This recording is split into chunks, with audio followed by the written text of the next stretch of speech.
दोस्तों, उत्तराखंड के हल्द्वानी से जो खबरें आ रही हैं वो काफ़ी परेशान करने वाली हैं। जैसा कि आप जानते हैं, कल हल्द्वानी के बनपुलपुरा इलाके में बिल्डोजर से नगर निगम ने एक मदरसा और मस्जिद को शहीद कर दिया। वहां पर अधिक मात्रा में पुलिस प्रशासन भी मौजूद था। इस दरमियान वहां के मुसलमानों ने उस मस्जिद और मदरसे को तोड़ने से मना किया। इसके साथ वहां के लोगों ने कहा, ऐसा मत कीजिए, हाई कोर्ट से हमारी बात चल रही है, अभी न्यायालय ने कोई फैसला नहीं लिया है। लेकिन इस दरमियान देखा गया, पुलिस प्रशासन ने मदरसे को तोड़ना शुरू कर दिया। उसके बाद लोगों ने विरोध जताना शुरू किया।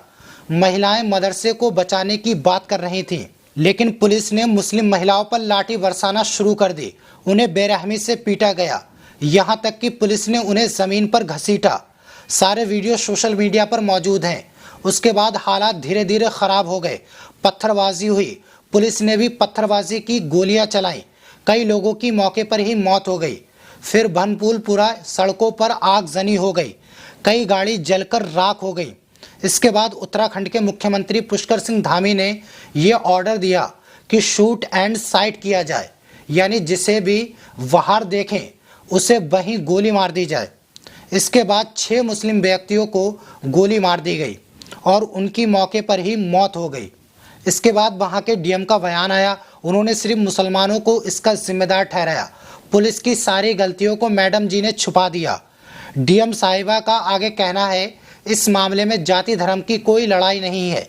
लेकिन कई सारी हल्द्वानी से ऐसी वीडियो आई जिसमें मुसलमानों को गाली दी जा रही है, उन्हें उकसाया जा रहा है। पहले आप वीडियो देखिए।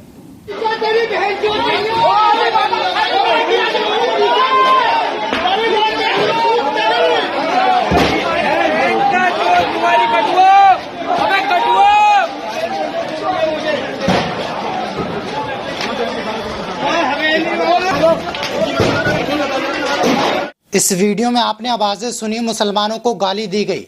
गालियों के साथ साथ आपने सुना अबे, कटुए और तरह तरह की गालियां। अब आप बताइए, ये गालियां कौन दे रहे हैं? क्या पुलिस दे रही है?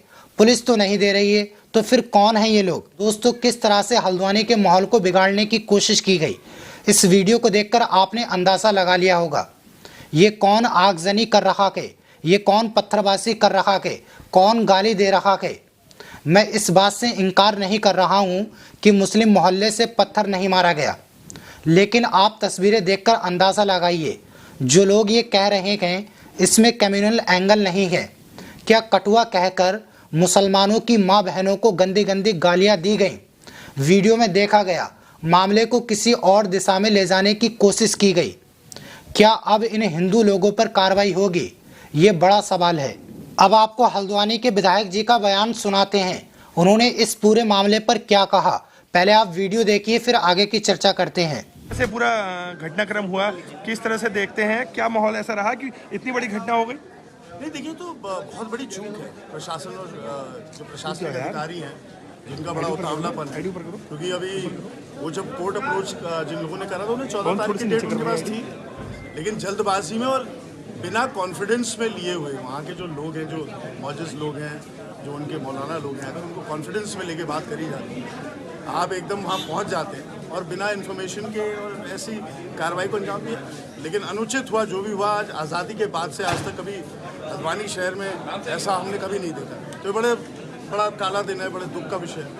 और बड़ा जो पूरी चीज़ हुई उसमें मेरे को बहुत दुख है। और जितने भी पुलिसकर्मी हो, आम जनमानस के जो लोग हैं, जिनको भी इंजरीज हुई हैं, जो भी परेशान है, मेरी संवेदना उनकी। विधायक जी, कार्रवाई वहाँ हो रही थी, लेकिन पथराव करना, आगजनी करना, इसको कितना सही मानते हैं? नहीं, बिल्कुल देखिए, हम तो अहिंसा में विश्वास करने वाले लोग।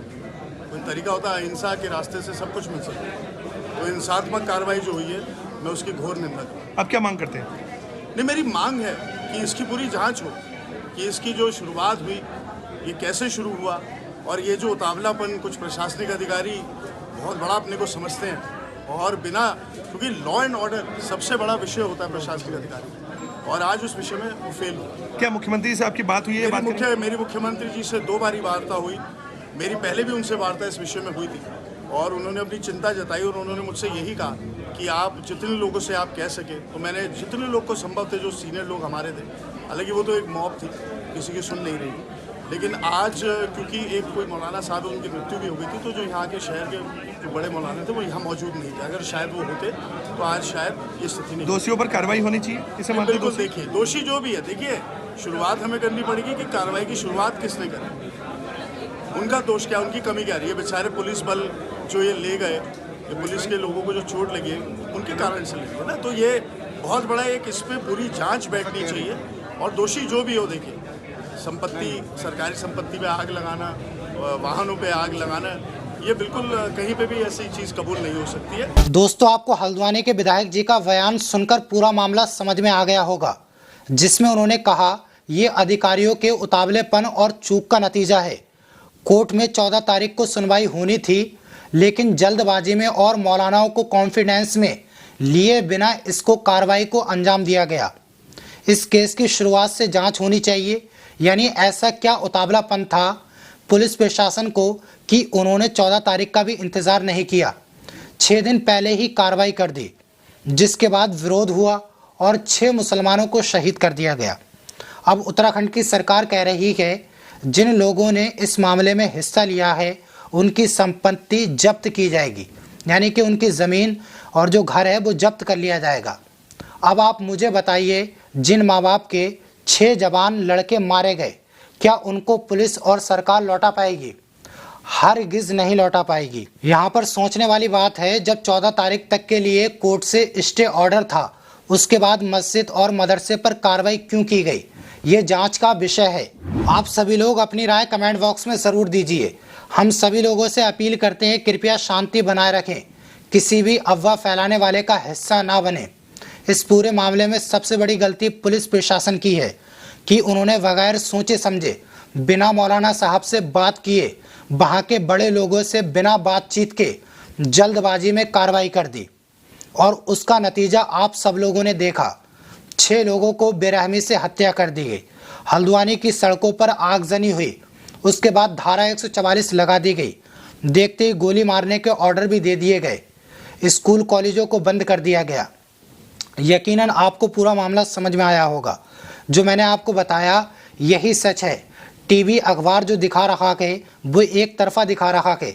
सरकार और पुलिस प्रशासन का पक्ष तो दिखाया गया, लेकिन मुसलमानों का पक्ष टीवी पर नहीं दिखाया गया। इसलिए मैं आपसे कहता हूँ, गोदी मीडिया के टीवी अखबार देखना बंद कर दीजिए। इन लोगों में हिम्मत नहीं है सच को सच दिखा सके। सिर्फ इनको सरकार की चापलूसी करना है, उनकी दलाली करना है। देश की गद्दार गोदी मीडिया को आज से ही देखना छोड़ दो। बहरहाल इस वीडियो को शेयर ज़रूर करना। मिलते हैं किसी और अपडेट के साथ, तब तक के लिए अपना और अपनों का ख्याल रखें। अल्लाह हाफिज़।